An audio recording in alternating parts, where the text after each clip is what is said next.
வணக்கம் நண்பா. ஸோ யுவா கபடி சீரிஸோட டே 1 வந்து பார்த்தீங்கன்னா சக்ஸஸ்ஃபுல்லாக நடந்து முடிஞ்சிருக்கு ஓகேங்களா. அண்ட் அதை பற்றின ரிசல்ட் எல்லாத்தையுமே பார்க்கலாம். அண்ட் கூடவே பழனி டஸ்கர்ஸ் டீமை பற்றி ஒரு சில விஷயங்கள் வந்து பார்க்கலாம். அண்ட் அது மட்டும் இல்லாமல் ஏஷியன் கேம்ஸ்க்காக இந்தியன் டீமோட உமன்ஸ் டீம் வந்து பார்த்தீங்கன்னா போயிருக்காங்க. அண்ட் அதுக்கான டே 1 ரிசல்ட்டையும் பார்த்துடலாம் ஓகேங்களா. ஸோ வீடியோ ஸ்கிப் பண்ணாமல் பாருங்கள். வீடியோ ரொம்ப ஷார்ட்டாக தான் இருக்க போது. ஸோ புதுசாக வந்து பார்க்குறீங்கன்னா சேனலை சப்ஸ்கிரைப் பண்ணிவிட்டு இந்த வீடியோக்கு ஒரு லைக் கொடுத்துக்கோங்க. அண்ட் ஃபர்ஸ்ட் ஏஷியன் கேம்ஸ்லேருந்து ஸ்டார்ட் பண்ணிடலாம். ஏஷியன் கேம்ஸை பொறுத்தளவு இன்னைக்கு டே 1 வந்து பார்த்தீங்கன்னா இந்தியன் டீம் வந்து பார்த்தீங்கன்னா பங்களாதேஷ் டீம் கூட வந்து மோதி இருந்தாங்க. அண்ட் அந்த ஒரு மேட்ச்சில் வந்து பார்த்தீங்கன்னா இந்தியன் டீம் ஒன் சைடடாக ஜெயிச்சிருக்காங்க ஓகேங்களா. அண்ட் டே 1க்கான ரிசல்ட்டை வந்து பார்த்தீங்கன்னா டிஸ்பிளேல ஷோ பண்ணுறேன், பார்த்து தெரிஞ்சுக்கோங்க. பாயிண்ட்ஸ் டீட்டெயில்ஸ்லாம் க்ளீனாக சொல்லாமல் டிஸ்பிளேல ஷோ பண்ணுறேன், பார்த்து தெரிஞ்சுக்கோங்க அப்படிங்கிற மாதிரி சொல்லி நினச்சி தப்பாக நினச்சிக்காதீங்க.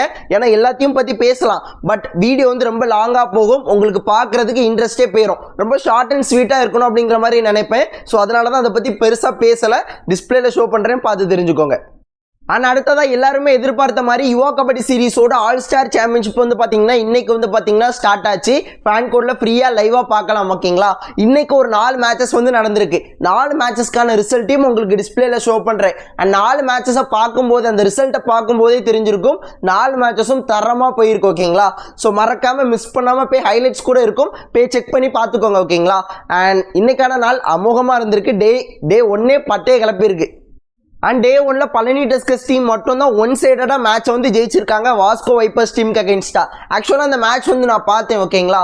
ஸ்டார்டிங்கில் வந்து பார்த்தீங்கன்னா ரஞ்சித் மோகனனை வச்சு ஸ்டார்ட் பண்ணாங்க. அண்ட் அதன் பிறகு வந்து பார்த்தீங்கன்னா ராஜ்பாலை கொண்டு வந்தாங்க. அண்ட் அப்படியே ஒவ்வொருத்தராக மாற்றிட்டே இருந்தாங்க. அந்த ரைடர்ஸை வந்து பார்த்தீங்கன்னா ரொட்டேட் பண்ணிகிட்டே இருந்தாங்க. ஹரிஷ் எப்பவும் போல் தார்மார் பண்ணி விட்டுட்டாரு. ராஜாபால் தரமான சம்பவம் பண்ணிட்டாரு. ஸ்டான்லி அவருமே சூப்பராக ப்ளே பண்ணார்.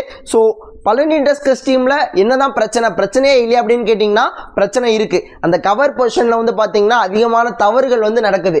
அதை மட்டும் கொஞ்சம் கண்ட்ரோல் பண்ணிட்டு வச்சுருந்தாங்க அப்படின்னா டிஃபென்ஸ் இன்னுமே ஸ்ட்ராங்காக இருக்கும் ஓகேங்களா. அது மட்டும் தான். அதை தாண்டி நல்லாவே பண்ணியிருந்தாங்க, ஒன் சைடாக ஜெயிச்சிட்டாங்க. பட் நாளைக்கு வந்து பார்த்தீங்கன்னா அப்படி இருக்க போகிறதில்ல. நாளைக்கு ஜூனியர் பிங்க் கிளப் டீமுக்கு அகைன்ஸ்டாக ப்ளே பண்ண போகிறாங்க, ஒரு பிகேஎல் டீமோட பி டீம். அண்ட் அது மட்டும் இல்லாமல் முன்னாள் பழனி டஸ்கர்ஸ் பிளேயர் தரணிதரன் வந்து பார்த்தீங்கன்னா ஜூனியர் பிங்க் கிளப் டீமுக்காக ப்ளே பண்ண போகிறார். ஸோ நாளைக்கான மேட்ச் வந்து பார்த்தீங்கன்னா தரமாக இருக்கும், கண்டிப்பாக மிஸ் பண்ணிடாதீங்க. நாளைக்கும் ஒரு 4 மேட்சஸ் இருக்குது, டிஸ்பிளேல ஷோ பண்ணுறேன், பார்த்து தெரிஞ்சுக்கோங்க. அண்ட் இந்த யுவா கபடி சீரிஸோட ஓப்பனிங் செர்மனியில் வந்து பார்த்தீங்கன்னா அவங்கவுங்க டீமை ரெப்ரசென்ட் பண்ணி அவங்க கேப்டனும் கோச்சும் வந்திருப்பாங்க. நம்ம பழனி டஸ்கர்ஸ் டீமை ரெப்ரசென்ட் பண்ணி நம்ம பழனி டஸ்கர்ஸ் டீமோட கேப்டன் ஹரிஷும் கோச்சும் வந்திருந்தாங்க ஓகேங்களா. ஸோ உங்க எல்லாருக்குமே தெரிஞ்சிருக்கும் பழனி டஸ்கர்ஸ் டீமோட கேப்டன் வந்து பார்த்தீங்கன்னா ஹரிஷ் காமாட்சி தான். பழனி டஸ்கர்ஸ் டீம் வந்து பார்த்தீங்கன்னா ஒரு பவர் பேக்டான ரைடிங் யூனிட் வந்து வச்சிருக்காங்க. அவங்க எல்லாருக்குமே தெரியும். ஹரிஷ் காமாட்சி கேப்டன், விஸ்வா இருக்காப்ல, அதுக்கப்புறம் வந்து பார்த்தீங்கன்னா ராஜ்பால், ஸ்டான்லி ஒரு ஆல்ரவுண்டடான பிளேயர். ஸோ உங்களுக்கு டிஃபென்ஸ்லையும் கான்ட்ரிபியூட் பண்ண முடியும். ரஞ்சித் மோகனன் இருக்காப்ல. ஸோ யுவா கபடி சீரிஸோட அந்த தமிழ்நாடு எடிஷன்லேருந்து நிறைய நல்ல பிளேயர்ஸை வந்து பார்த்தீங்கன்னா எடுத்திருக்காங்க ஓகேங்களா. ஸோ ஒரு பவர் பேக்டான ஒரு ரைடிங் யூனிட் வச்சிருக்காங்க. இன்னைக்கான மேட்ச்சில் கூட வந்து பார்த்தீங்கன்னா அந்த ரைடிங் யூனிட் அப்படியே அழகாக ரொட்டேட் பண்ணிகிட்டே இருப்பாங்க. ஸோ ரஞ்சித் மோகன், ஹரிஷ், அதுக்கப்புறம் ஸ்டான்லி வச்சு ஸ்டார்ட் பண்ணாங்க. ராஜ்பால் உள்ள வந்தாப்ல, அதுக்கப்புறம் இன்னொரு பிளேயர் உள்ள வந்தாங்க. ஸோ இந்த மாதிரி அந்த ரொட்டேஷன் வந்து பார்த்தீங்கன்னா ரொம்ப அழகாக இருந்துச்சு.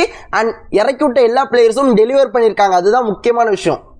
அந்த ரைடர்ஸை ரொட்டேட் பண்ணுறது பழனி டஸ்கர்ஸ் டீமுக்கு ஒரு பெரிய அட்வான்டேஜாக இருக்கும் அப்படிங்கிற மாதிரி நான் நினைக்கிறேன். ஏன்னா பிகேல நம்ம பார்ட்னர் டீமில் சுதாகரனை லீக் மேட்சஸ் எதுலையுமே இறக்கலை.